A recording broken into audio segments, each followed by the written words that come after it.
Hi everyone, welcome back to my channel. And today I'm going to talk about basic music theory part 1. So there will be 2 parts in this video. And this video is part 1. The next video will be part 2. So let us begin. So these are the topics today for part 1 that I'll be talking about in this video. There are 5 main components. And let's get right into it. Now, the first one is basically music theory is a practice where most musicians use to understand and communicate the language of music. And music theory examines the fundamentals of music, where it provides systems to interpret musical compositions. Now, for example, basic music theory has key elements that form harmony, melody, and rhythm. Now, it identifies compositional elements as song, form, tempo, notes, chords, key signatures, intervals, scales, and more. It also recognizes musical qualities such as pitch, tone, timbre, texture, dynamics, and many others. Now, the next one is how music theory is a very complex and extensive subject. Now, there are several practices, disciplines, and even concepts here. Now, the best way to learn music fundamentals before exploring advanced music theory is basically you need to know the building blocks that form musical compositions, which include harmony, melody, and rhythm. Now, understanding these 3 core elements will help you learn basic music theory. Now, harmony is when multiple notes or voices are actually played or sung simultaneously to produce a new sound. Now, they normally combine sounds in harmonies and they complement one another that sound pleasing to the ear. Now, chord and chord progressions are examples of harmony. And a chord has 3 or more notes that are normally being played or sung at the same time. And the chords and chord progressions in a piece of music support or complement the melody. Now, combining vocal parts also creates harmony. Now, to combine or combination or combined voices of a choir are very good examples. Now, multiple voices that make up a choir blend to make a harmonious sound. But not only harmonies are pleasing to our ear, there are 2 main types of harmony: dissonant and consonant.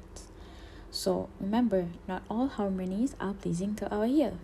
Now, the first one is dissonant harmony, which adds notes that basically do not really sound so pleasant when played or sung together, and the result really sounds more tense and makes the chord sound unstable.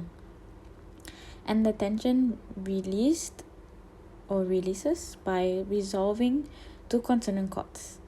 And dissonant interval examples are seconds, sevenths, and ninths. Now, consonant harmony, however, sounds very stable and very pleasing to our ears. And all the notes in the consonant chord actually have intervals that play nicely together. Consonant chords also transition smoothly with one another in progression. And consonant intervals are unison, thirds, fifths, and octaves. Musicians combine consonant and dissonant harmonies together to make the music more exciting and more interesting. Now, melody is a very succession of notes or voices basically arranged in musical phrase. A song's melody is often the most memorable and recognizable part. Melodies can be created basically with instruments or vocals. They have 2 or more notes in a sequence that sound musically pleasing, and most compositions consist of multiple melodies that repeat.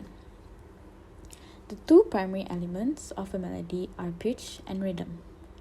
Now, pitch is an audio vibration which is produced by an instrument or voice. High, how high a note is, low, how low a note is, or how they will sound like. Now, arranging these pitches in a series creates a melody. Whereas for a rhythm, or basically duration, is the length each pitch will sound. And these durations are divided into beat divisions like crotchet, semi-brief, minim, triplets, etc. Melodies also have actually two types of melodic motion, which is conjunct or disconjunct. Now, a conjunct motion is when notes move by a whole or a half step.